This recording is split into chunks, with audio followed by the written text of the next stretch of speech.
강같이 온 땅에 흘러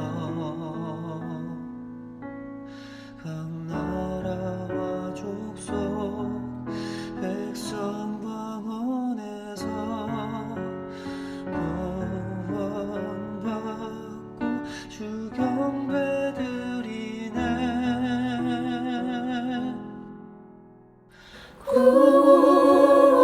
구원하시니 보좌에 앉으신 우리 하나님과 어린 양께 있도다. 구원하시니 보좌에 앉으신 우리 하나님과 어린 양께 있도다.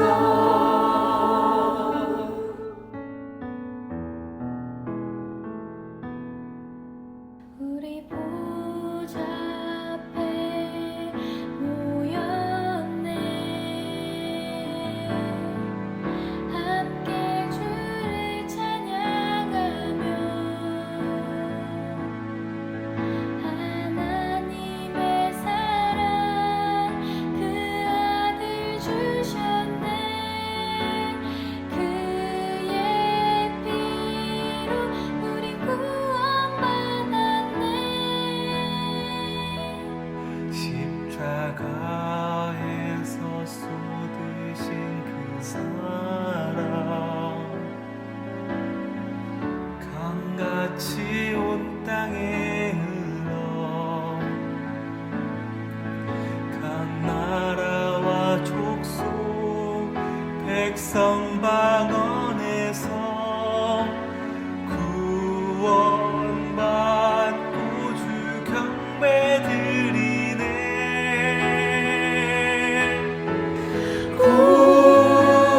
구원하시니 보좌에 앉으신 우리 하나님과 어린 양께 있도다. 구원하시니 보좌에 앉으신 우리 하나님과 어린 양께 있도다.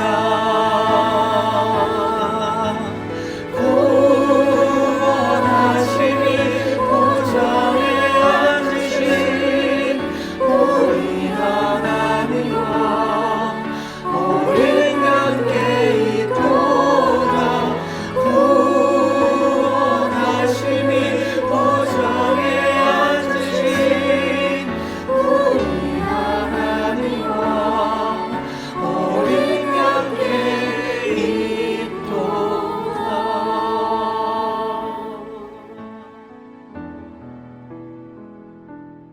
우리 보좌 앞에 모였네. 함께 주를 찬양하며 하나님의 사랑 그 아들 주셨네. 그의 피로 우리 구원받았네.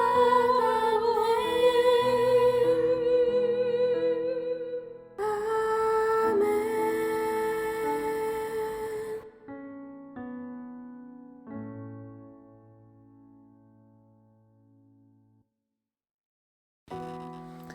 하나님 감사합니다. 오늘도 우리에게 새날을 주시고 주님 전에 나와서 예배하며 찬송하며 말씀 안에서 기도할 수 있는 그런 은혜와 건강과 주님 사모하는 마음을 주시니 감사합니다. 새벽 기도에 나와서 주님 앞에 엎드린다라는 것이 결코 쉬운 일이 아닙니다. 또 각 가정에서 시간을 맞추어서 그렇게 예배하며 주를 부르고 찾는다라는 것이 얼마나 큰 은혜인지 모릅니다. 하나님, 우리에게 주를 기뻐하는 마음, 주님 안에서 내 마음이 뜨거워지는 그 성령의 은혜를 허락해 주시니 감사합니다. 이 은혜가 그치지 않기를 원합니다. 오늘도 주님을 사랑하는 한 날이 되게 해주시고 오늘보다 내일 주님을 더 기뻐하며 즐거워하는 저희들 되어서 옛 습관과 죄를 안 지으려고 애쓰는 정도가 아니라 그 죄를 다 잊어버리고 내가 왜 그렇게 살았던가 이렇게 기쁜 것이 있는데, 이렇게 주님이 나에게 존귀한 분이 되어 주셨는데 그것에 감사하며 살아가는 저희들 다 되기를 원합니다. 우리는 주님께서 죄 덜 지으라고 부르신 그런 하나님 아니시고 오히려 의를 행하라, 빛과 소금이 되라고 우리를 부르시는 줄로 압니다. 하나님 앞에서 내가 오늘 어떻게 살지를 고민할 때에 주님이 원치 않는 것 하나를 덜 하려는 기도도 귀한 것이지만 주님 원하신 것 하나를 해드리는 시간도 있기를 원합니다. 예배가 일어나게 하여 주시고 내 삶에 감사가 일어나게 하여 주시고 내 사랑하는 가족들과 또 회사의 동료들과 이웃들에게 웃으면서 미소 지으며 선대하며 그들을 위해서 중보하게 하여 주시고, 또 하나님 만나는 사람 중에 예수님을 궁금해하거든 믿음으로 담대히 또 사랑으로 전도할 수도 있는 저희들 다 되게 하여 주시길 원합니다. 은혜의 성전 건축 이어지고 있습니다. 하나님께 올려드립니다. 성령께서 이곳에 임하셔서 친히 건축하여 주시고 모든 필요한 지혜와 은혜와 은사들로 공급하시고 또 마땅히 감당할 것들로 주님 채우시고 이끄시기를 원합니다. 이곳에 하나님 정결의 영이 임하게 하여 주시고 정직의 영이 임하게 하여 주시고 두렵고 떨리는 마음으로 하나님을 경외하며 하나하나 그렇게 마지막 공정들 잘 감당하여서 한 달쯤 뒤에는 준공을 넣을 수 있도록 주님께서 이끄시고 지도하여 주옵소서. 이제 하나님 6월입니다. 6월 말까지는 공사가 마무리돼야겠고 7월에는 준공을 넣기를 바라는 마음으로 기도하고 준비합니다. 선하게 역사하셔서 모든 것 하나님께서 인도하여 주옵소서. 또 이후에 여름 성경학교 수련회 우리 교회학교 자녀들의 사역들이 준비됩니다. 또 하나님의 능력과 은혜가 정말 그 아이들의 심령마다 임하여야겠고 또 준비하시는 사역자분들과 교사들 온 교회가 하나 되어서 잘 그렇게 돕고 섬길 수 있기를 원하오니 하나님 역사하시고 인도해 주시옵소서.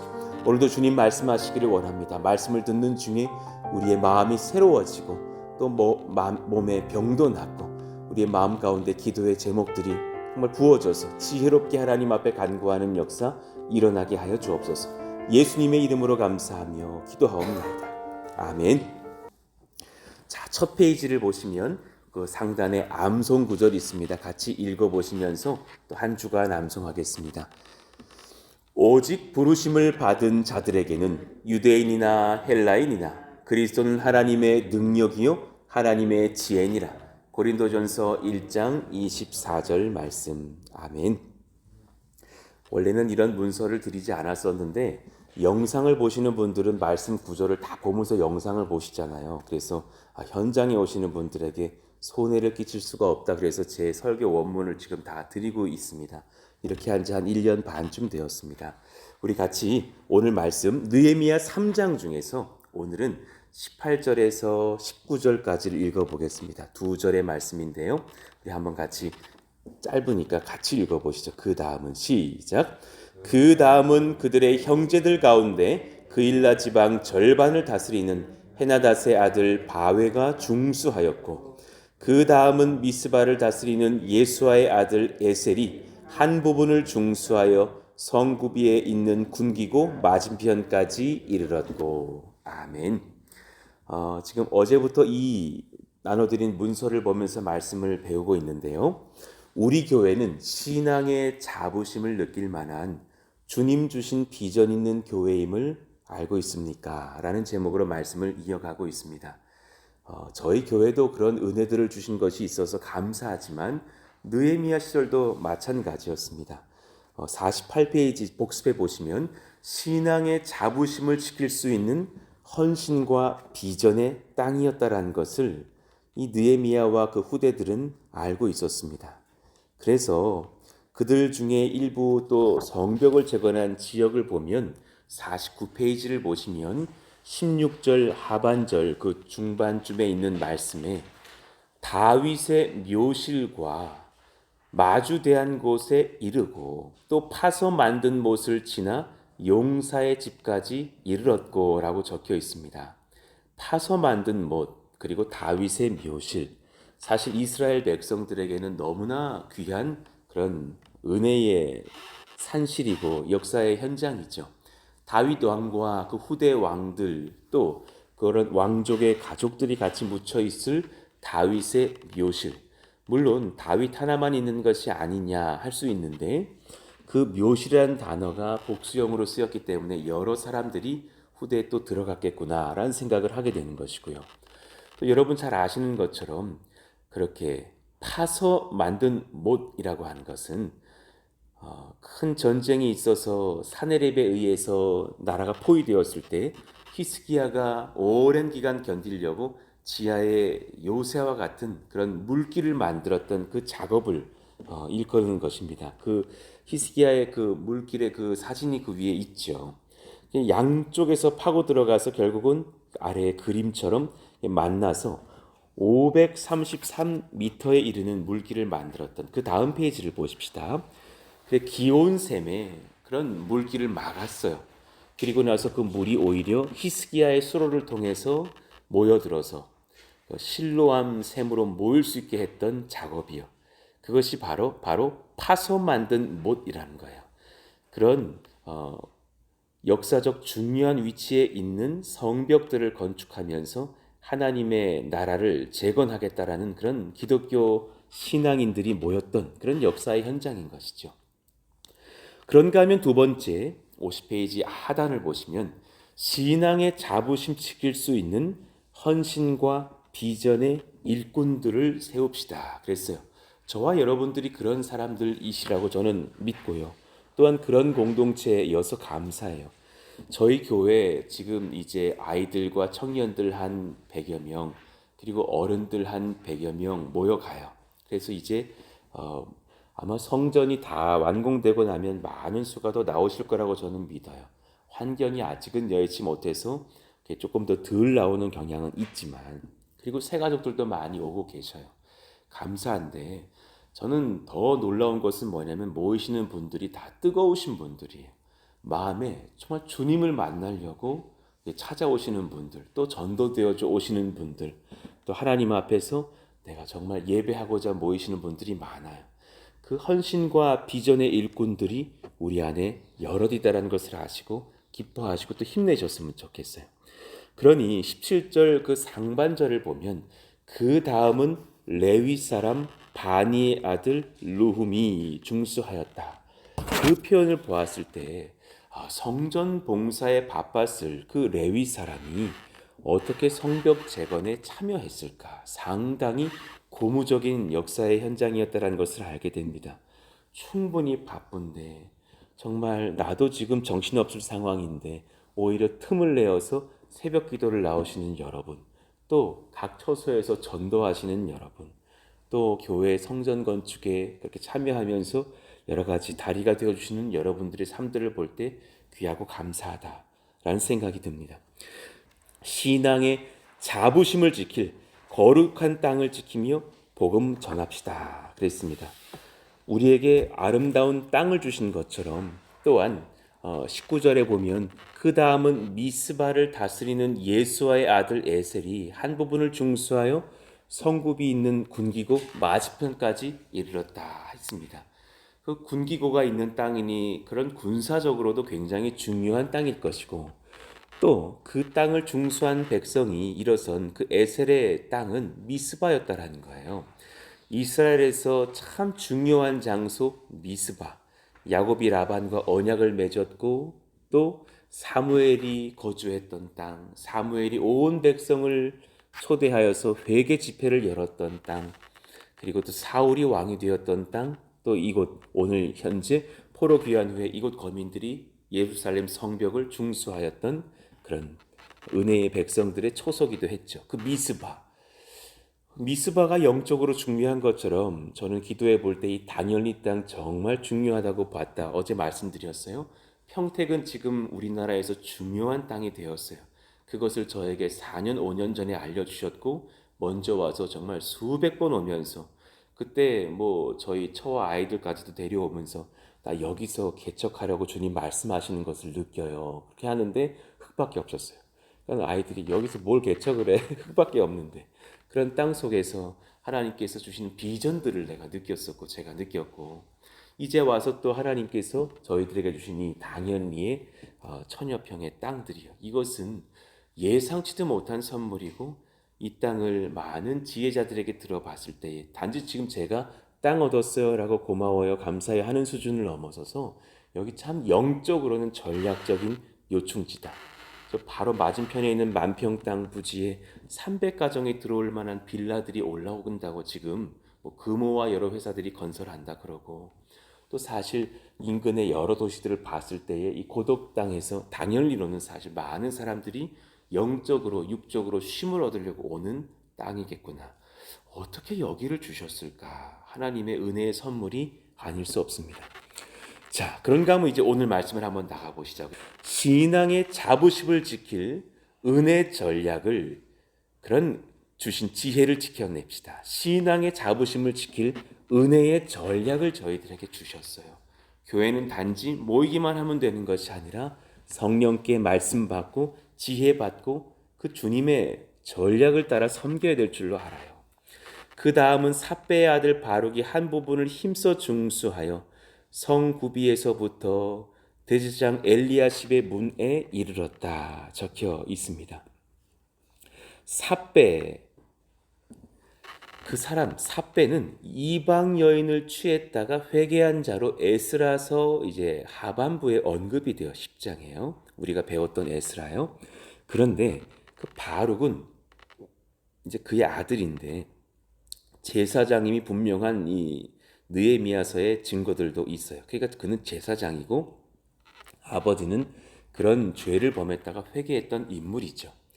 그러니까 여기서 그 한 부분은 중요한 해결의 실마리가 될 수 있는데, 그러니까 바룩은 다른 제사장들과 함께 성벽 재건에 동참했었고, 왜냐하면 그것이 이제 느헤미야 초기에 등장하는 그런 말씀이니까 이제 그와는 별도로 따로 더욱 헌신했던 제사장이 되는 거예요.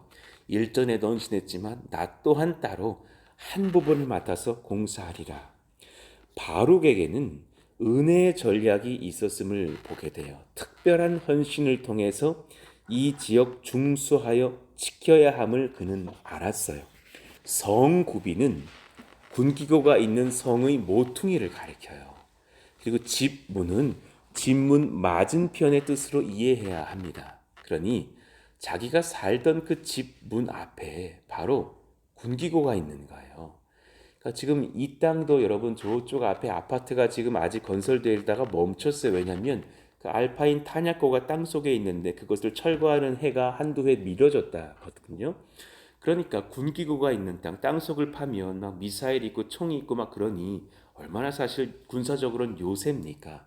마찬가지죠. 이스라엘에 창과 칼과 검과 뭐 방패가 있었을 것이니 군기고죠. 화살도 막 모아놨을 것이고 그곳을 지켜야겠다. 그러면서 분연히 헌신해서 그 땅에 또 스스로 성벽 재건에 동참하는 그런 거룩한 헌신을 보여주죠. 제가 일전에 말씀드렸어요. 그 왜 야구 선수들 드라마인데 스토브 리그라는 드라마가 있었는데 참 제가 그렇게 왜 유튜브에 좀 돌아다니는 그런 영상들을 보면서 느낀 지점이 있었어요. 어떤 마무리 투수가 있는 거예요. 근데 이제 좀 노장이 됐죠. 그 마무리 투수가 상당히 잘 던지는데 구속은 좀 나오지 않은데 참 노련해서 저기저기 막 볼도 넣고 뭐 커브도 넣고 막 이러면서 마지막 이제 그 9회말 투수 이렇게 잘 나오는 거예요. 근데 그 사람이 자기가 늙어간다라는 것을 힘이 빠진다는 걸 알고 있는 사람이지만 사실은 야구계에서는 꽤 가치 있을 만한 능력의 투수라는 것을 이 운영진은 알고 있어요. 그런데 그 단장이 지혜로운 사람인데 그 사람에게 연봉 5천을 제시하십시오 그러는 거예요. 그때 운영진이 그 사람의 실력과 노련함으로는 1억 이상은 충분히 받을 수 있는 사람인데요. 그랬더니 그 적어놓은 대사를 그 단장이 하는 거예요. 자기도 모르는 자기 가치를 우리가 왜 흥정해 줍니까? 굉장히 중요한 얘기예요. 본인이 5천짜리로 알고 있는 사람한테 왜 우리가 1억을 먼저 제시하냐고요. 본인이 저는 1억짜리입니다. 저는 2억짜리예요. 그만한 실력을 제가 갖추고 준비하고 보여드렸고 또 보여드릴 것입니다. 하면 모르겠는데 본인이 5천만 원 이제 연봉입니다. 그럼 예, 감사합니다. 본인도 모르는 본인의 가치를 우리가 왜 흥정해 줍니까? 여러분 이게 영적으로 우리에게 주시는 말씀 아닐까요? 성령이 여러분을 이렇게 보고 계시는데 우리는 이렇게 보고 있다면 그 가치는 사실 너무 안타까운 자기 잘못된 판단 가치 아닐까요? 자기도 모르는 자기 가치를 우리가 왜 흥정해 줍니까? 하는 드라마의 대사가 우리를 울린다면 반대로 성령이 알려주시는 우리 가치를 바르게 알고 그에 맞게 행동해야겠죠. 우리가 단지 지금 여기 뭐 이렇게 모였다 이것을 볼 것이 아니라 내가 너에게 준 지혜와 은사와 능력이 크도다. 너는 그를 알고 비전 있게 행동하라 할 것이 아닐까요? 교회가 견고히 서는 것은 교회가 탁월한 시스템도 있어야 되죠. 뭐 팀도 잘 돌아가야 되고 뭐 양육 커리큘럼은 이렇다 하는 것도 중요하겠죠. 그러나 더욱더 귀한 것은 뭐냐면 성령의 임재가 있는 예배와 말씀, 우선 그것이 우뚝 서야 돼요. 예배가 흔들리면 교회는 무너질 거예요. 온 성도가 저는 예배에 나와서 하나님을 만나게 해주십시오. 기도해요. 오늘도 막 앞단에 앉아서 주일날 설교를 이제 5분 전 준비할 때 새 가족이 왜 이렇게 옆좌석이니까 보이잖아. 저분이 오셨어요. 오늘 저 가족이 오셨네요. 저 신혼부부가 오셨네요. 제가 그들이 누군지는 모르겠습니다. 예수님 만나게 해주십시오. 저분들 분명히 한 2년여 코로나로 고생했을 것이고 영적으로 기갈했을 것이고 직장 생활에서 치이고 정말 뭐 자녀 양육에서 치이고 달려오셨을 텐데 주님 만나게 해주시기를 원합니다. 마음에 회복이 있기를 원합니다. 그것은 예배의 말씀으로서 전달되어야겠어. 하나님 역사해 달라고 같이 기도해 주시기를 바라요. 그런가 하면 두 번째로 심령을 뜨겁게 하는 비전과 그에 따른 헌신이 있어야 돼요. 이 두 가지 좋아요. 비전이 있어야 헌신을 해요. 그런데 헌신이 없으면 마음이 냉랭합니다. 참 희한한 구조죠. 우리는 다 같이 교회에 와서 혹은 가정에서 그 주님 주신 비전 따라서 몸을 쓸 때에 뜨거움을 느껴요. 제가 그냥 이렇게 신방만 많이 하고 설교 준비 많이 했던 그런 부목사 시절이 있고 같이 나와서 막 노방전도도 하고 군선교 물품 받으려고 막 정말 허리 끊어질 만큼 들었다가 며칠 고생도 해보고 막 포장도 같이 해보고 그러면서 사실 제 마음에 몸에 땀도 흐르고 한 것을 볼 때에 와, 내 마음이 훨씬 뜨거워지는 것을 보는 거예요. 그렇구나. 비전과 함께 헌신도 있어야 되는구나. 이 삼박자요. 예배와 말씀 그리고 비전과 그에 따른 헌신. 우리는 그런 예배를 통하여서 남녀노소 젊은 부부들, 자녀들 함께 연합해서 예수 그리스도 안에서의 그 구원의 감격, 성령의 충만 경험할 수 있도록 간구해야 합니다. 그런 교회가 될 줄로 믿고 또한 지금까지 그래왔습니다. 또한 성도들의 심령을 뜨겁게 할 수 있을 그런 비전이 있는 교회가 되어야 할 것입니다. 여러분 그런 비전이 있는 교회라는 것을 알고 계십니까? 오늘 나오신 분들에게 일전에 제가 증거했던 그런 교회의 비전을 오늘 내일 길어지면 내일 모레까지 좀 전해드리려고 하는 것이에요. 그리고 이것을 제가 전하는 이유는 새벽 기도를 통해서 또 영상이 이제 방송이 준비될 텐데 최근에 새 가족으로 오신 분들이 또 한 30-40명이 되십니다. 그분들도 들으셔야겠구나라는 생각이 드는 거죠. 한번 천천히 한 5분에서 7분 정도 더 비전을 전하고 마무리를 하겠습니다. 푸른숲 동산교회 비전. 사실 이것을 거의 완성했던 해는 2019년도였습니다. 이사야 32장 15절이 저희 교회에게 허락하신 그 주제, 비전의 말씀입니다. 같이 한번 읽어봅시다. 시작. 마침내 위에서부터 영을 우리에게 부어주시리니 광야가 아름다운 밭이 되며 아름다운 밭을 숲으로 여기게 되리라. 아멘입니다. 그러니 저희들은 이 비전을 받으면서 우리 각자는 사실 지금 광야와 같은 마음밭과도 같은데 주님께서 은혜를 더해 주시면 이제 그 아름다운 밭으로 성장해 나아갔다가 이제 때가 되면 아름다운 밭이 숲을 이루는 그런 은혜의 땅이 되겠구나. 그래서 우리는 지금 우리 교회 하나 키우자 정도로서의 마음이 아니라 여러 세계의 선교사님들도 돕고 군 장병들도 도우면서 이 조국 교회와 세계 열방을 아름다운 숲되게 하기 위해서 애쓰고 있는 그런 교회인 거예요. 교회의 그 CI가 있죠. 뭐 Corporate Identity라고도 하지만 우리는 뭐 Church Identity라고 해도 상관없어요. 어차피 C자니까. 자, 이사야 32장 15절을 형상화한 디자인이에요. 생명의 말씀사에 다니는 제가 아끼는 청년이 그 해에 이제 디자인하는 자매인데 그 생명의 말씀사 40주년 기념 로고에 그 사람이 대상 타면서 사실은 실력 있는 디자이너였는데 저희 교회 이것도 디자인해 줬어요.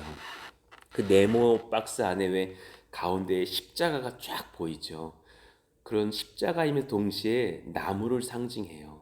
푸른 숲 동산교회이기 때문에 가운데 나무 한 그루가 쫙 펼쳐져 있고 사실은 우리 주 예수님의 십자가를 상징합니다. 그런데 그 십자가 아랫단에 보면 그렇게 가지가 쭉쭉쭉쭉 뻗어가는 게 두 가지가 보이잖아요. 우리는 우리 한 나무 잘 되는 것이 아니라 가지를 치는 거예요. 그래서 계속해서 성장해 나아가는 모습입니다.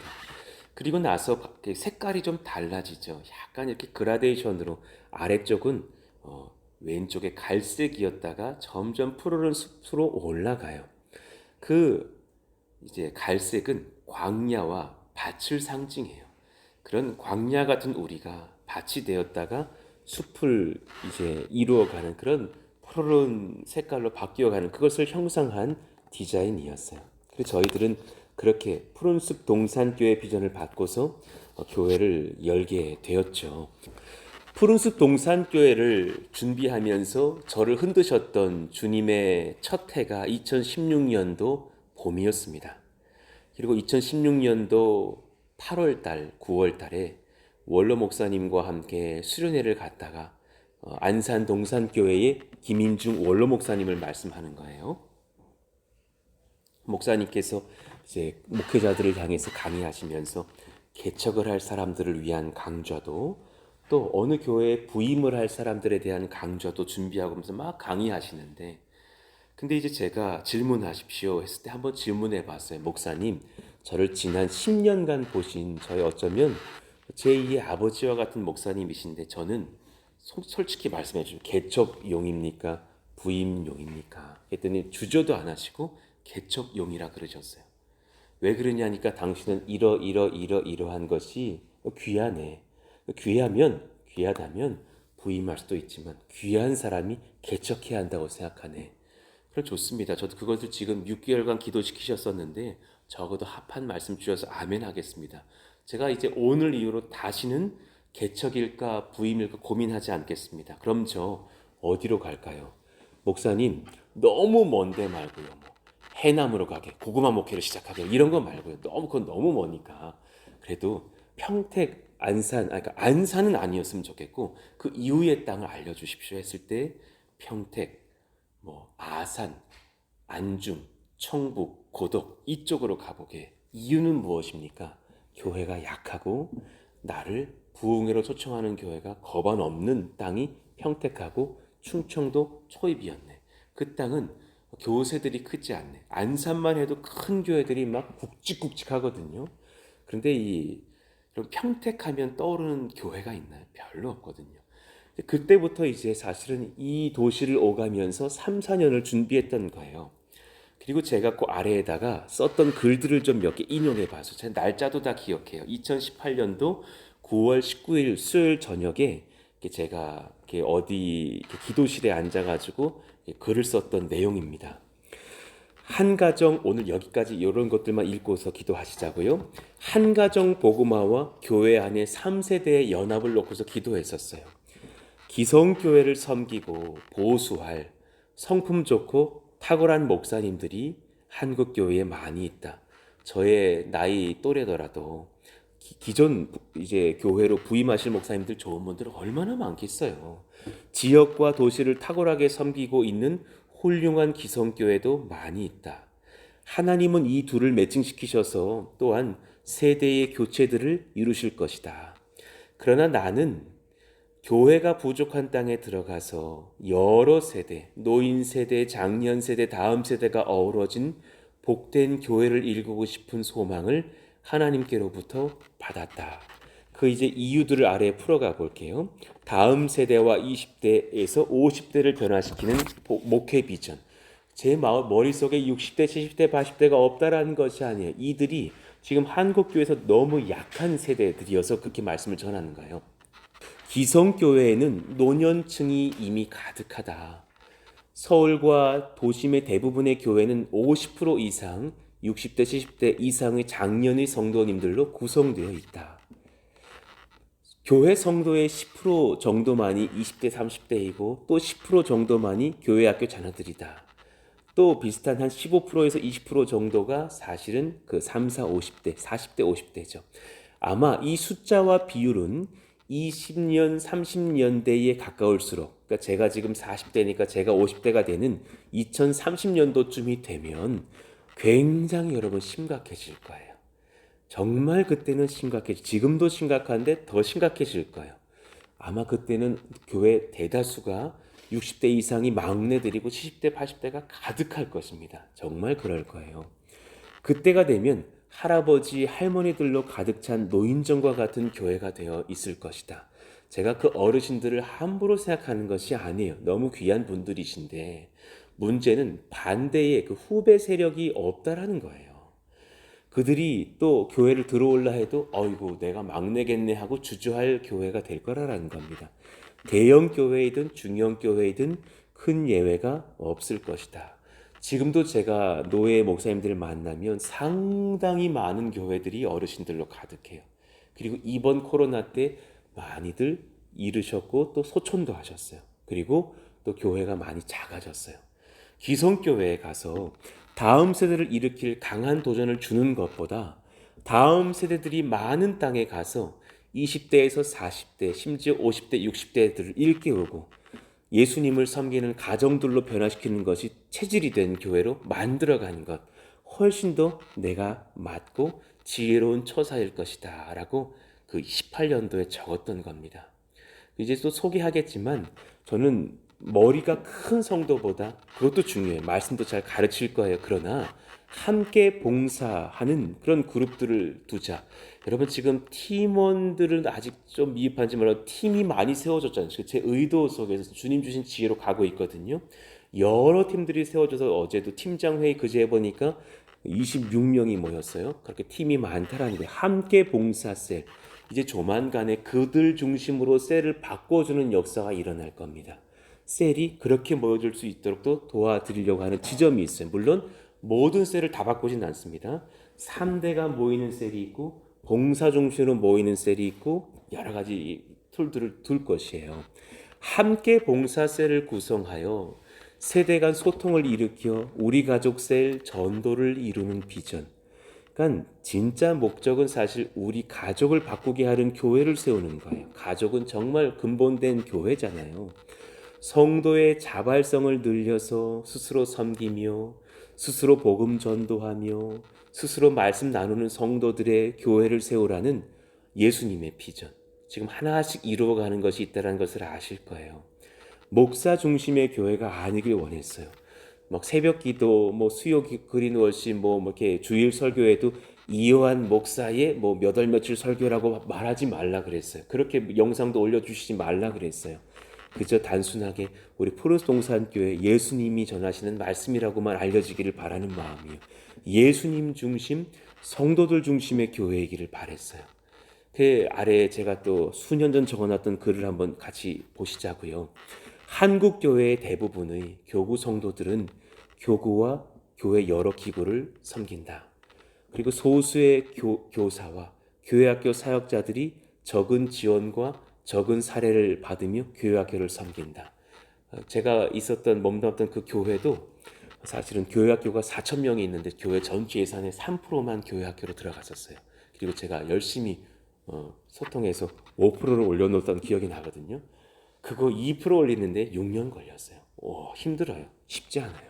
교구는 각 지역으로 구성되어 분할 지원되어 여러 목사들이 힘을 다해 섬기고 신방하지만 교회 학교는 중앙의 학원처럼 한 부속실만 있어서 아이들이 흩어져 있는 지역에서는 그 영향력을 발휘하지 못한다. 그래서 교회 학교 사역자와 교사들은 성취자라고 하지만 쉽게 탈진하고 계속하여 교회학교 학생 수는 감소하고 그들의 30대에서 50대 부모들의 수요도 꾸준하게 감소하게 될 것이다. 나는 교구의 3, 4, 50, 60대 어른 성도들의 섬김이 40% 정도를 자신의 세대가 아닌 다른 세대를 섬김으로 60%는 교회 섬기시고요. 어른들 섬기시고요. 나머지 3, 40%만 아이들과 노인들 세대를 섬길 수 있는 그런 다른 세대 섬김의 운동으로만 지도해 주어도 신앙의 성숙을 경험하고 교회와 교회의 선대와 후대를 견고해가는 공동체가 될 것입니다. 그런 교회 세우고 싶었어요. 그러니 제가 지금 교회학교 부장님들의 원래회와 팀장들의 원래를 같이 하는 이유를 아시겠죠. 그 아이들 이야기를 들어주시란 말입니다. 그리고 그들을 위해서 섬겨보자. 지금 청년부 따로 만들지 않았고 어른 예배 같이 들어와서 어른들 앞에서 청년들이 찬양을 인도하죠. 다른 세대 섬겨보면 그것이 얼마나 귀한 것인지를 그때 알게 된다는 것이죠. 섬김이 없이 모여 앉아 소위 수다의 수단으로 셀 예배를 하는 안식의 집단이 아니라 40대끼리 모여 놓으니까 그 모여가지고 계속 부동산 얘기만 하는 거예요. 집 샀어? 나 집 사야 되는데 이번에 어디 뭐 넣었어? 뭐 맨날 이런 얘기만 하다 셀이 끝나요. 그것이 아니라 섬김을 매개로 하여서 모이고 섬김 중 소망하게 된 다른 세대를 위한 기도의 제목들을 함께 나누며 기도하고 성령을 경험하는 섬김의 셀 공동체를 세우고 싶다. 이것을 착안했던 것은 사실은 대전 새로남 교회였어요. 사실은 대전 새로남 교회에 갔더니 교사들은 교구의 일을 못 맡게 하는 구조였어요. 깜짝 놀랐어요. 그리고 교사들은 그 담당 교역자가 수요 예배를 따로 섬기면서 끝나면 바로 부서 회의를 하는 걸 봤었어요. 그러니까 교구 목사님들은 교구에 가서 수요 예배를 섬겨요. 그렇지만 그 교구에 소속돼 있는 그런 몇몇의 교사들은 자기 고등부 부서로 가서 또 뭐 중등부 부서로 가서 수요 예배 드리고 목사님께 중등부 비전 듣고 우리 이제 다음 달에 수련회가 다가옵니다. 우리 같이 통성으로 기도합시다. 그럼 막 같이 기도해 드렸던 그런 시스템을 제가 본 거예요. 이번 여름에도 또 대전 세련함에서 저에게 집회 와달라고 부탁을 한 상황이기도 한데 가까워져 있는데 가서 많이 보고 배우게 돼요. 아, 거기 정말 뜨거워요. 정말 교회학교 애들이 군사처럼 훈련 받아져 있어요. 깜짝 놀랐어요. 200~300명 고등부 아이들이 처음 강대상 마이크 잡고서 예수님이 살아계셔요. 그랬더니 아이들이 아멘! 딱 그래버리는데 뭐야 얘들 군대야 왜 이래? 굉장히 훈련받은 아이들이라는 걸 느꼈어요. 어린 시절부터 교사들이 혈안이 돼가지고 초등부 때 제자훈련, 중등부 때 제자훈련, 오직 예수만, 오직 맛을 훈련시키는 군사들을 보았어요. 와, 되는구나. 고2 아이가 고1 아이 담임을 하고 있었어요. 와, 되는구나. 고2 아이가 뚝뚝 눈물을 흘리면서 저에게 설교 전에 부탁을 하고 왔었어요. 14명의 아이가 있는데 우리 반 아이래요. 고2가 14명 아이 담임인 거예요. 7명은 예수를 믿는데요. 7명은 가짜예요. 자기가 아는 거예요. 우리 반 아이들 1학년 아이들 7명이 오늘 집회에서 예수님 만나야 되겠으니 목사님 예수로 살고 예수로 죽는 복음 전해달라는 거예요. 고2가 했던 말이었어요. 이게 되는구나. 근데 그날 막 마음에 눈물을 흘리면서 안산으로 올라왔다니까요. 우리 애들은 그냥 엉망진창인 것 같아가지고 그때부터 정말 훈련을 강화시키고 정말 훈련시켰던 기억이 납니다. 그리고 제가 교구로 옮기기 전에는 정말 고2, 고3 아이들이 담임하고 막 그랬던 훈련을 시켰던 기억이 납니다. 그러니 하나님 그런 비전 속에서 우리가 주님 앞에 달려갈 수 있는 교회가 되게 해주십시오. 오늘 여기까지 말씀 전할게요. 자, 우리 같이 한번 이 시간 기도하실까요? 하나님, 우리 교회에 은혜의 비전이 있습니다. 저에게 16년도 이후부터 흘려주셨던 비전들, 교회학교 6년 6개월을 섬겼다가 또 교구 목회를 3년 가까이 하게 하셨다가 지난 10년 안산 동산교회에서 지난 또 4년 서울홍선교회에서 목회하게 하셨다가 하나님 가르쳐주시고 지도하셔서 은혜 가운데 오늘 여기까지 주신 지혜 그리고 여러분들에게 듣고 경청하면서 세워갔던 여러 은혜의 비전들이 있습니다. 하나님 그 비전들이 우리 교회 성도들의 심령마다 잘 녹아지게 하여 주시고 정말 그저 모인다고 많이 모였다고 그냥 만족할 교회가 아니라 전략을 가지고 후대들을 세워가고 노년 세대들을 전도하고 그렇게 가족 3대가 만대가 든든히 세워져가는 그런 교회로 하나님 기름 부어주시기를 원한다고. 평택 땅에 수많은 사람들이 찾아올 텐데 그 사람들을 전도하고 예수 믿게 하는 교회가 되기를 원한다고. 그런 우리가 되게 해달라고 기도해 주시기를 바랍니다. 오늘 성전 건축도 은혜 가운데 잘 진행되게 하여 주시고 온 세대 특히나 우리 청년들 예수님 잘 믿고 순종하는 한 날 되게 해주시도록 오늘 저녁에 있을 또 셀 리더 기도회 모임에도 은혜를 더하시도록 같이 한번 주여 부르시고 기도합니다. 주여! 하나님 감사합니다. 하나님의 은혜가 충만한 예배로 기름 부어주시니 감사합니다. 성령의 충만한 예배로 기름 부어주시니 감사합니다. 은혜를 더해 주십시오. 성령을 더해 주십시오. 말씀을 더해 주십시오. 그리고 우리 가운데에 비전을 주시니 감사합니다. 그 비전들이 흘러갈 수 있도록 도와주시고 성령으로 말씀으로 지혜로 능력으로 우리가 힘을 입고 능력을 입고서는 저들 모두가 되기를 원하오니 하나님이여 도우시기를 원합니다. 우리 함께 모여서 예수님을 찬미하며 그 안에서 교제하며 같이 고민하고 소통하면서 이런저런 정말 중요한 이슈들에 관해서 하나님께 묻고 들으면서 세대가 분열되고 있는 이 사회에서 어른들은 예수님을 믿지만 청년들은 예수님을 떠나고 있는 이 시점에 이 조국 교회의 현실에서 우리가 어떻게 할 것인지를 고민하며 정말 하나님 같이 묵상하고 섬기면서 놀라운 도전들과 섬김들과 그런 하나님의 헌신들이 일어나는 역사가 일어나기를 원하고 바랍니다. 도우시고 은혜를 더하여 주시옵소서. 하나님의 능력 경험하는 오늘 한날 되기를 원하오니 성전 건축에도 은혜를 더하시고 심령의 복을 더하시고 말씀의 능력 더하시고